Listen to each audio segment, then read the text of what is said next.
Everybody deserves to be a part of some type of family, I think.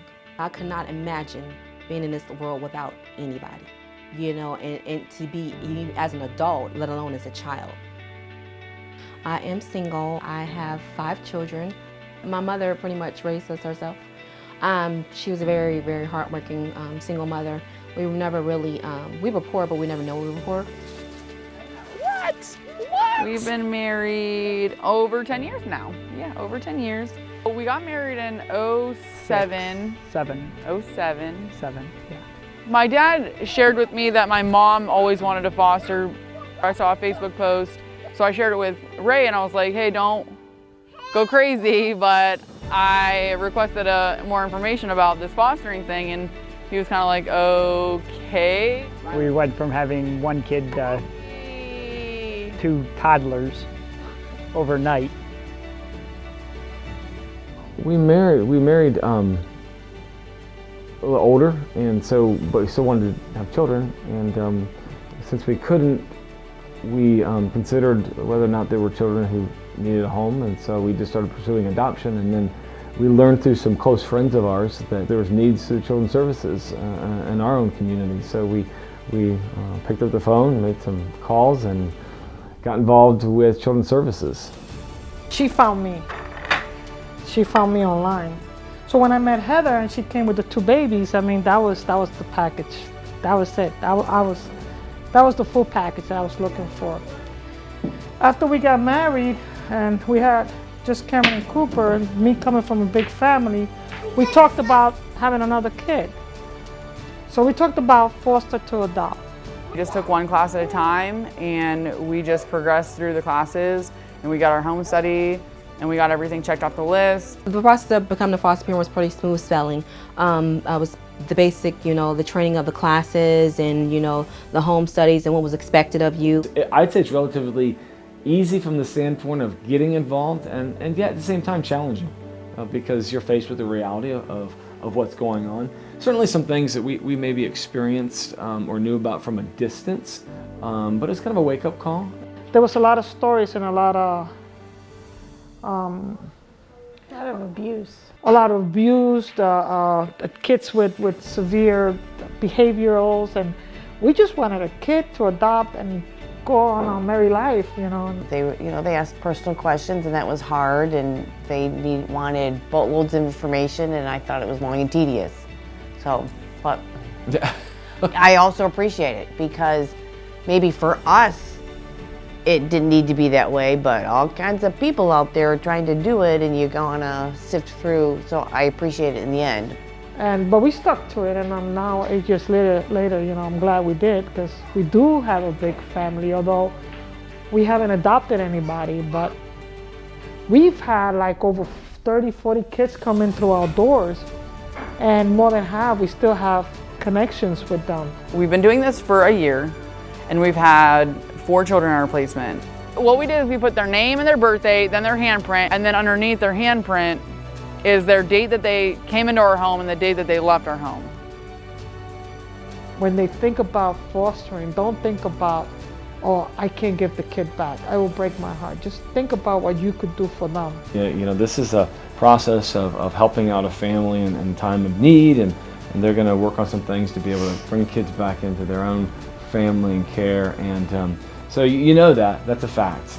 And you say yes and rah, rah, rah, and we're going to do that. When our first child was placed with us, I was a little nervous because it's a new child being brought into our little family at the time. We don't know, what his needs are or his wants or what he likes, dislikes. It was all a big learning curve. They melt your heart. They really, really, really do. And to see them thrive, and to see them to even watch the joy and the happiness on their face, that smile and that excitement, and just to watch them, it's like when they do that, oh man, that's it. That's the best drug that you could pass. That's the best high you could probably ever have. When they say it's the best day ever. Oh, this is the best day of my life. They say that all the time. Every time, all the time, no matter what you do. Oh, this is the best day of my life. the expectations are, you don't know what to expect until you're in it. And every situation is a little bit different. Our first placement that we had, they did find him a brother and who was adopted by another family. So, I mean, it was hard to see him leave our home after a long duration of time, but he was going to the best place that he could be. That was where he was meant to be. Yeah, when they're reunited, I mean, it's kind of like a bittersweet type of feeling. You're sad because they're leaving your home. You've grown attached to them for the short time they've been here, but they're going back to mom, dad, grandma, you know, their loving biological family. So in that sense, you're happy for them, but you're also sad because they're leaving your home and you're attached, you know, you get attached to them. When you first get your paperwork that they say, you know, you'll have her for at least 6 months. And so then 15 days later, they called and said, her grandmother did all her paperwork and you need to bring her to CSB tomorrow. She's taking custody of her tomorrow. And as a foster to adopt, that was heartbreaking. You don't have a lot of time to mourn, and then it's like, just when you're just like, oh man, you know, I miss the baby, and it's like, hey Millie, the phone rings, and we have a 4-month-old. It's like, okay. And Children's Services is there to be a bridge between good times and bad times, and to making sure the kids are well during that time. What they've seen, what they've heard, what they've experienced is nothing anywhere close to what we know or what we have necessarily experienced ourselves. So it's always about thinking, allowing them to speak, allowing them to share, and, you know, understanding, you know, that they didn't live in the same world that we lived in. These kids are not bad. They just got a bad deal. That Dee came out, she was my caseworker, and I was talking to her about the kids, and I was like, you know, I just cannot imagine, you know, who would give up kids like this. I said, they are so great. And what she said to me, and I had never looked at it that way, she's like, if they stayed with the environment they were in, they wouldn't be the kids that they are now. And I never even thought of it that way. We have this thing where we always say, well, if we can't adopt the child, let's adopt the mother. So, not legally, but, you know, kind of like keep in touch, help the mom out. A lot of these mothers, they're young, they're not bad parents, they're abused themselves, you know, either by the boyfriend or by their parents. Some of these moms have already been through the system. We actually keep in contact with the first child that we took into care. She and I are Facebook friends. So it's really nice to see her grow up. Yeah. To see what they've become is amazing. There's a lot of people who are investing themselves into helping children. And we're Outside of foster families. Outside of the foster families, but including foster families, and God uses it for good. And so I'm just glad to be a part of a group of people who care about kids. Think about what you just did for that kid.